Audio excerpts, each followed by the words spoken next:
जी students, अस्सलाम वालेकुम।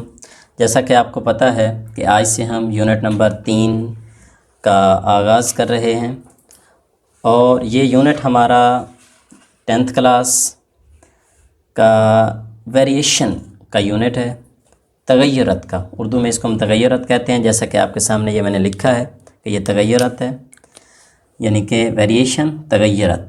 अब सबसे पहला तो सवाल यही है कि तगय्युरत का मतलब क्या है। वेरिएशन का वर्ड इंग्लिश में और उर्दू में तगय्युरत का वर्ड तब्दीली के लिए इस्तेमाल होता है, यानी समथिंग चेंजिंग, कुछ जो तब्दीली आती है, कुछ चेंजिंग्स आती हैं, उसको हम वेरिएशन में लेते हैं। मैंने कुछ यहाँ एक वर्ड लिखा कि एक की वजह से दूसरे में तब्दीली का आ जाना, ये भी वेरिएशन है, क्योंकि आगे चलकर इसकी टाइप्स हैं और उसमें ड्यू टू 1 सेकंड भी चेंज हो जाया करता है। इसकी सबसे पहले हमें फ़र्स्ट टर्म जानना है 3.1 एक्सरसाइज में जाने से पहले कि ये रेशो क्या होती है। उर्दू में हमारे यहाँ इसको निस्बत कहते हैं। तो दो हम किस्म मिक़दारों के दरमियान ताल्लुक़ को रेशो कहते हैं।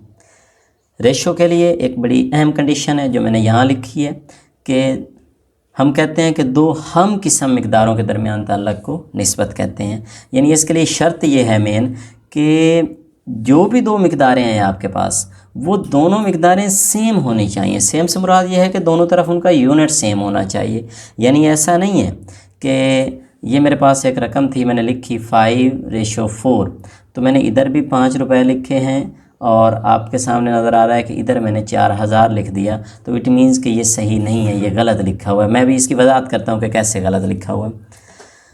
वापस आते हैं, दो हम किस्म मिक़दारों के दरमियान ताल्लुक़ को निस्बत या रेशो कहते हैं और इसकी डिनोशन ये 2 डॉट से की जाती है। ये 2 डॉट लगाए जाते हैं। आपके पास फॉर एग्ज़ाम्पल आपके पास कोई रकम है, एनी वन, आप ये मैंने एक रकम लिखी थी A/B, इसको इस तरह रीड करते हैं।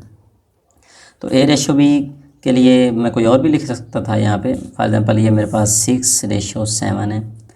तो फर्स्ट ऑफ ऑल तो आपको इस टर्म का पता होना चाहिए कि ये जो फर्स्ट टर्म है इसको एंटीसीडेंट बोलते हैं और जो सेकंड टर्म है इसको कंसिक्वेंट बोलते हैं। यानी A/B में A हमारा एंटीसीडेंट है और B हमारा कंसिक्वेंट है। सेकेंडली इसकी डिनोशन, ये जो 2 नुक्ते आपको नज़र आ रहे हैं, 2 डॉट्स, इससे हम इसको डिनोट करते हैं। ये चीज़, ये हम डिवीजन जिसको कहते हैं उसके भी इक्वल होती है, बल्कि हम फ्रैक्शन वाली ये जो लाइन लगाया करते हैं बटे वाली, वो भी ये इसी चीज़ का नाम है, क्योंकि ये 2 डॉट्स भी एक्चुअली फ्रैक्शन को ही शो कर रहे हैं। डिवीजन कह लें, फ्रैक्शन कह लें, ये इस तरह स्लैश से भी हम इसको शो कर सकते हैं। एक्चुअली ये तकसीम ही है। यानी इस चीज़ को अगर मैं इस तरह लिखना चाहता, इस रेशो को A/B लिखना चाहता, तो मैं ऐसे भी इसको लिख सकता हूँ। इसको मैं ऐसे भी लिख सकता हूँ A/B, या फिर ऐसे भी कभी कभी हम लिख सकते हैं A/B। ये सारी सूरतें इसकी हैं। अब मैंने ये जो कहा कि इसकी कंडीशन मैंने लगाई कि दोनों तरफ यूनिट सेम होना चाहिए। मैंने एक मिसाल दी कि 5:4। ऐसा क्यों है?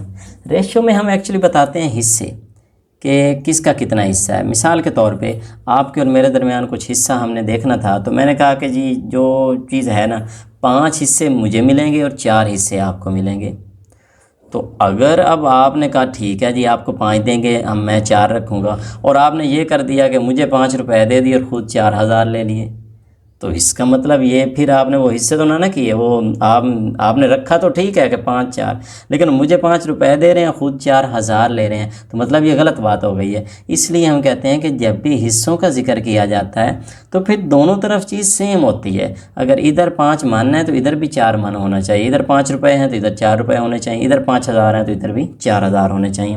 लिहाजा रेशो की ये मेन कंडीशन है, मेन शर्त है कि दोनों तरफ की रकमें सेम होनी चाहिए। इससे आगे चलते हैं। हमें एक और बात याद रखनी है कि निस्बत का कोई यूनिट नहीं होता। मिसाल के तौर पे ये 2 रेशो हैं हमारे पास। हम ये चूँकि पहले ही जिक्र कर चुके हैं कि दोनों तरफ यूनिट सेम होना चाहिए। ये 5 kg और 5 kg है। अब इसके बारे में आप देखें कि इसको मैं ऐसे कह सकता हूँ 5 kg बाई 7 kg। तो अब आपके सामने ये मेरे पास होगा इस तरह कि kg से kg कट जाएगा, तो बाकी क्या होगा, बाकी ये 5/7 7 बचेगा। तो यानी कि फिर मेरे पास ये जो रेशो बची है, अब इस रेशो के साथ कोई यूनिट नहीं है। तो यूनिट के बगैर रेशो सिर्फ हिस्से होते हैं कि आपको 4-3 से मिलेगा, आपको ये 2-1 से मिलेगा। अब 3.1 के अंदर हमारे पास जो हमसे क्वेश्चन पूछा जाएगा वो है कि किसी भी रेशो की शॉर्टेस्ट फॉर्म का, कि मुख्तसर तरीन शक्ल बनाइए इसकी, यानी इसको सादा तरीन शक्ल भी कहते हैं। ये मिसाल मैं फिर दे रहा हूँ, ये 2:1 है कि आपके और मेरे दरमियान कुछ पैसे हैं, वो इस तरह बांटे जाएंगे कि 2:1 होगी। जितने मुझे मिलेंगे आपको उससे हाफ मिलेगा, मुझे डबल मिलेगा, आपको सिंगल मिलेगा। अब अगर मैं ये कह देता कि मुझे 1000 मिला है, या मैं यूँ कह देता हूँ कि मुझे 10 मिलेंगे तो आपको 5 मिलेंगे, मुझे अगर 100 मिला है तो आपको 50 मिलेगा, मुझे अगर 200 मिला है तो इसका मतलब आपको 100 मिलेगा। अब एक्चुअली ये जो लास्ट वाली बात है कि मुझे 200 मिला तो आपको 100 मिला, बात तो ठीक है कि मेरे से आपको हाफ मिले हैं, लेकिन यहाँ से रेशो सही समझ नहीं आती। अगर सही एक्चुअल रेशो समझनी है तो मैं इसको छोटा करता करता वहाँ पहुँचूँगा कि असल बात क्या थी। तो असल बात ये थी कि मुझे डबल मिलेगा, आपको सिंगल मिलेगा। हालांकि यहाँ इस वक्त आपके सामने 200 और 100 हो चुका है।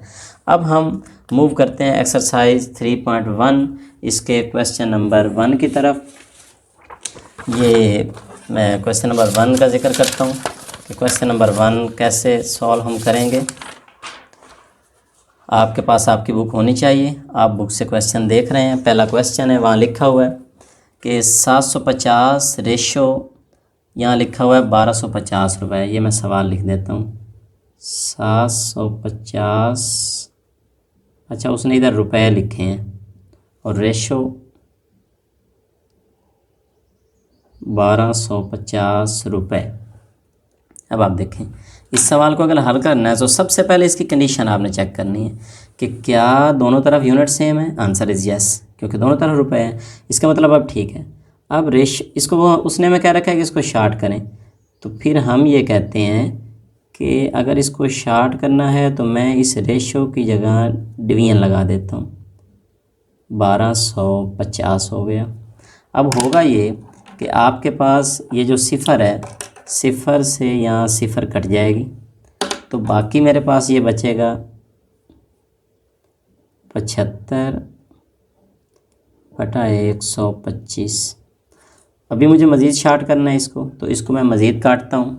इसको मज़ीद काटने के लिए मैं ये करता हूँ, 25 पे डिवाइड कर देता हूँ। ये 25 3 75 और 25 5 125।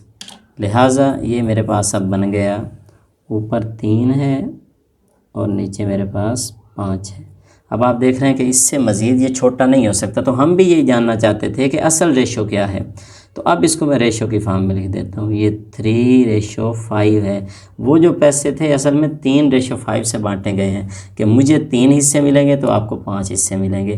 तो वो आप समझ सकते हैं कि 250 का हिस्सा था, तो 250 के मुताबिक मुझे 750 मिले और आपको ये मिले हैं 1250। अब हम मूव करते हैं अपने क्वेश्चन नंबर 2 की जानिब। जी स्टूडेंट्स, तो ये मैंने लाइन लगा ली। अब ये मेरे पास नेक्स्ट क्वेश्चन नंबर 2 है, इसकी मैं रकम लिखता हूँ। ये इसकी रकम है मेरे पास 450 सेंटीमीटर।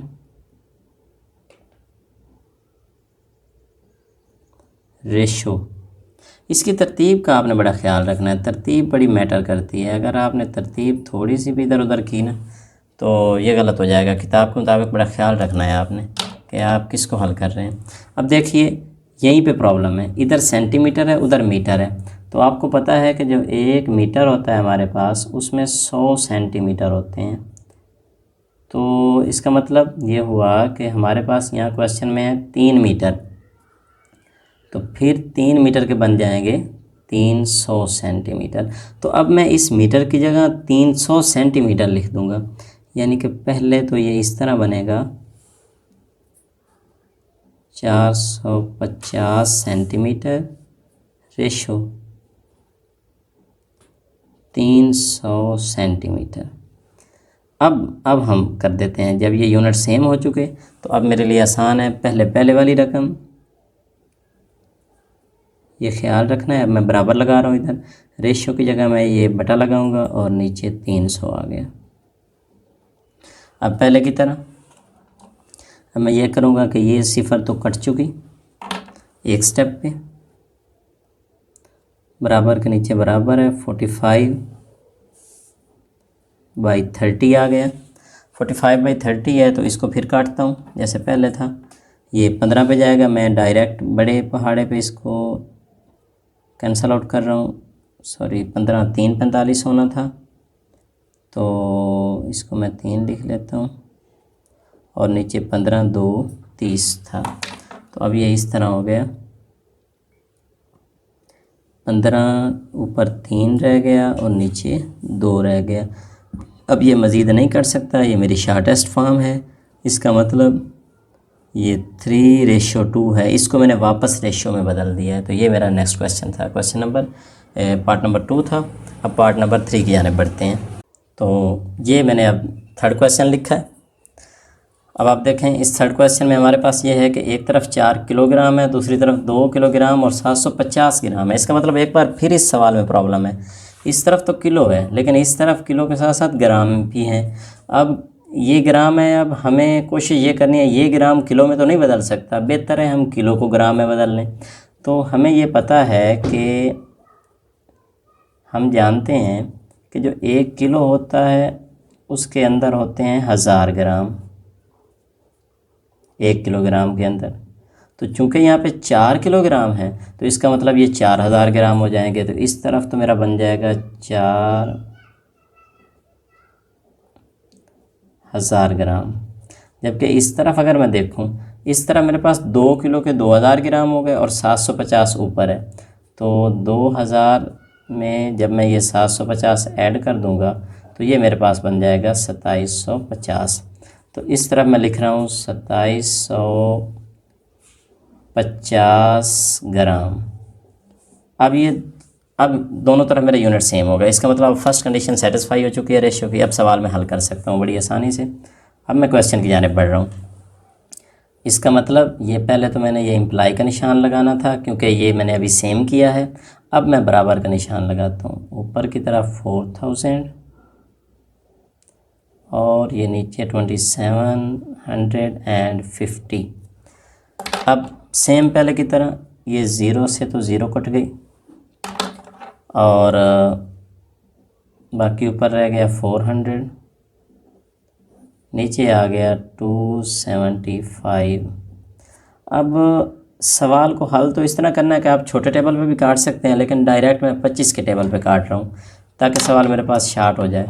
तो अगर 400 को मैं 25 पे डिवाइड करता हूँ तो मैं यहाँ दिखा देता हूँ, 25 1 25, बाकी बच गया 15 0, तो 25 6 150 होता है। इसका मतलब ये है कि ये डायरेक्ट अगर इसको मैं काटता हूँ तो ये 16 बनता है। नीचे वाले को भी काटूँ तो 25 4 100, 25 8 200 और 25 11, ये मेरे पास 275 होता है। यानी कि डायरेक्ट मैंने इसको कैंसल आउट किया है, ऊपर मेरे पास 16 है, नीचे मेरे पास 11। अब ये मज़ीद दोनों रकमें किसी भी टेबल पे नहीं कटती, लिहाजा ये शॉर्टेस्ट फॉर्म बन चुकी है।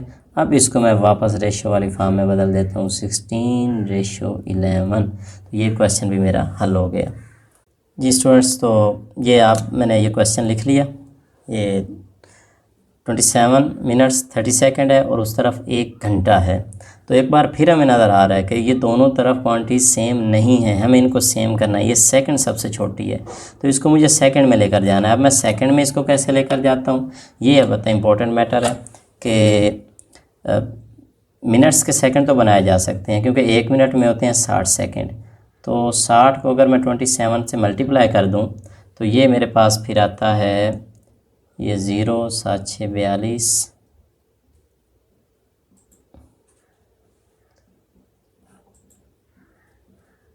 1620 आ गया मेरे पास ये।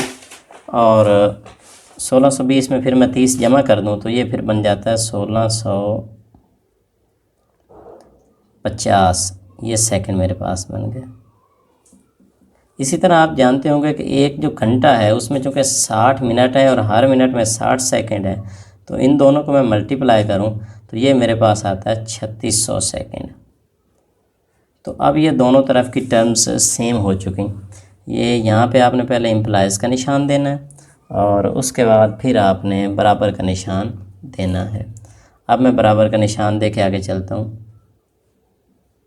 1650 इसको डिवाइड किया जा रहा है 3600 पे, तो ये मेरे पास सिफ़र से सिफ़र तो कट जाएगी, यहाँ पे इस तरह 0 से 0 गई। अब मैं इसको ये स्टेप थोड़ा आगे लिख रहा हूँ ताकि इसी पेज पे ये सवाल हल हो जाए। 165 इसको 360 पे डिवाइड करना है।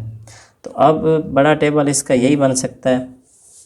वैसे तो इसका अगर मैं 11 पे करना चाहूँ तो 11 तो नहीं होगा, इसका कर लेते हैं 15 ही करते हैं, इसका 15 पे काट लेते हैं इसको।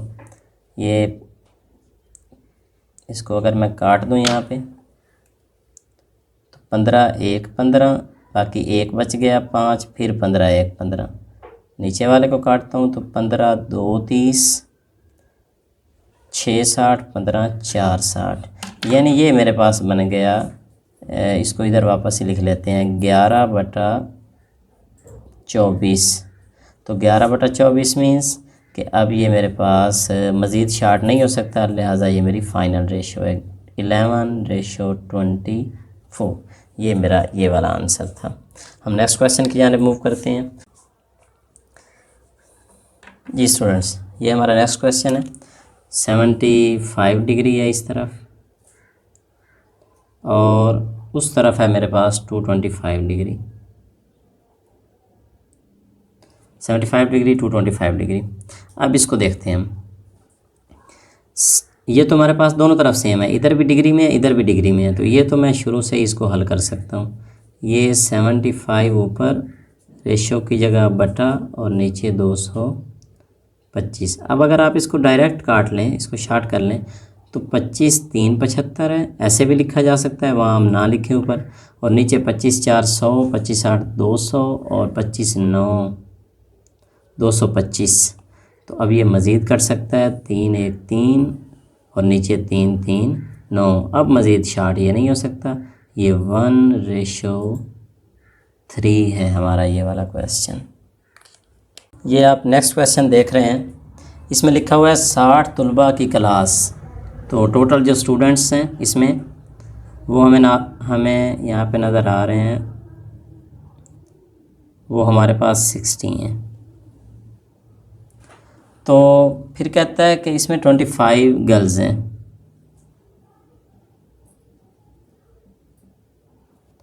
25 हो गए इसमें, इसका मतलब यह है कि बाकी लड़के हैं।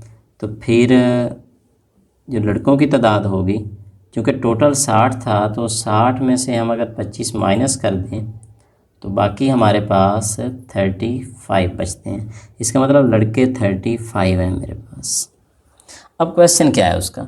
अब उसका क्वेश्चन ये है, कहता है लड़कों की तमाम तुलबा से निस्बत मालूम करें। यानी कि लड़कों की तमाम तुलबा से, जिस तरह वो कह रहा है उसी तरह करना है। पहले लड़के हैं, तरतीब का बड़ा ख़ास ख्याल रखना है। रेशो तमाम तुलबा, तो यहाँ हमारे पास अभी हमने देखा लड़के हमारे पास चूँकि 35 हैं, तमाम तुलबा 60 थे।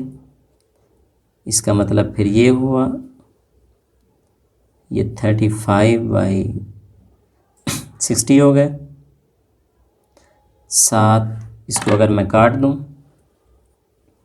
कटेगा इस तरह कि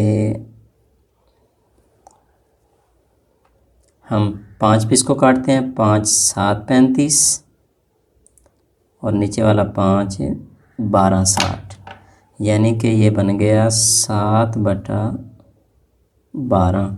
तो फाइनली ये जो हमारी रेशो है ये 7:12 है।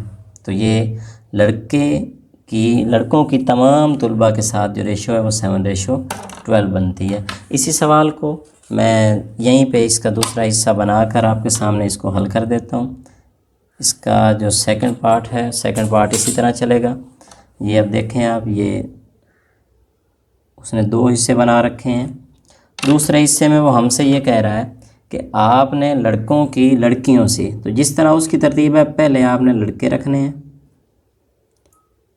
लड़कों इनकी रेशियो निकालनी है हमने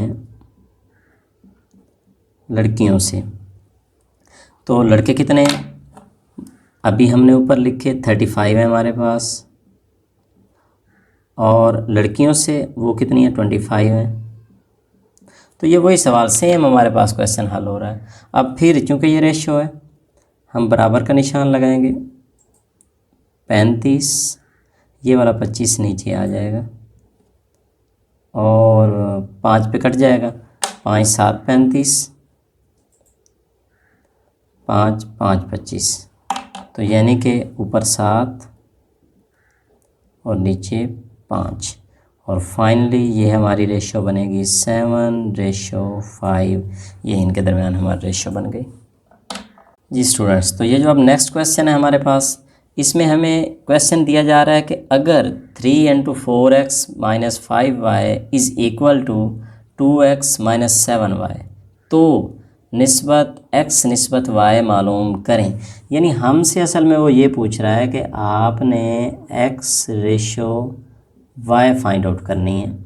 अच्छा, x रेशो y का मतलब क्या है? रेशियो की जगह तो हम x बटा भी बनाते हैं, तो यानी चाहे हम x बटा y निकाल लें या x रेशो y निकाल लें, हमें ये मालूम करना है।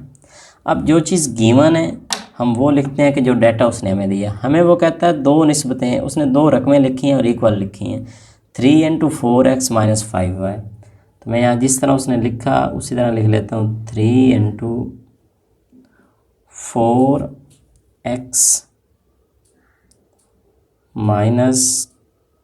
5y इज़ इक्वल टू, ये किसके बराबर है? उसने कहा कि ये 2x - 7y के इक्वल है, 2x - 7y। अब यहाँ सेंटर में इक्वेशन के बराबर आ चुका है, तो आपने हरगिज़ पिछली तरफ कोई बराबर, इधर लग रहा था बराबर का निशान क्योंकि आगे कोई बराबर नहीं था, इधर आप पीछे अगर देना चाहें तो इम्प्लाइज़ का निशान दे लें। सेकंड, एक इक्वेशन में दो बराबर आपने नहीं देने। तो मुझे इसको हल करना है। 3 4 12x, ये मैं 3 अंदर मल्टीप्लाई कर रहा हूँ, 3 5 15y इज़ इक्वल टू, इस तरफ जैसे था ये 2x है, ये -7y है। x वाले मैं एक तरफ कर लेता हूँ क्योंकि मुझे x रेशो y चाहिए, ताकि x एक तरफ हो y दूसरी तरफ हो, फिर मैं इसको डिवाइड करूँगा। ये मेरे पास 12x माइनस का 2x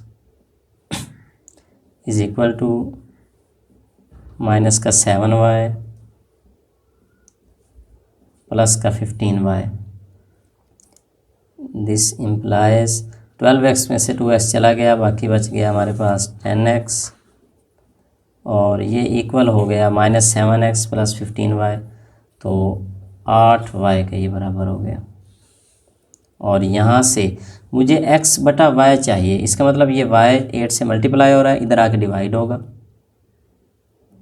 x/y, उस तरफ 8 वहीं मौजूद रहे, और ये 10 जो x के साथ मल्टीप्लाई हो रहा है ये उधर जाके डिवाइड कर दिया जाएगा।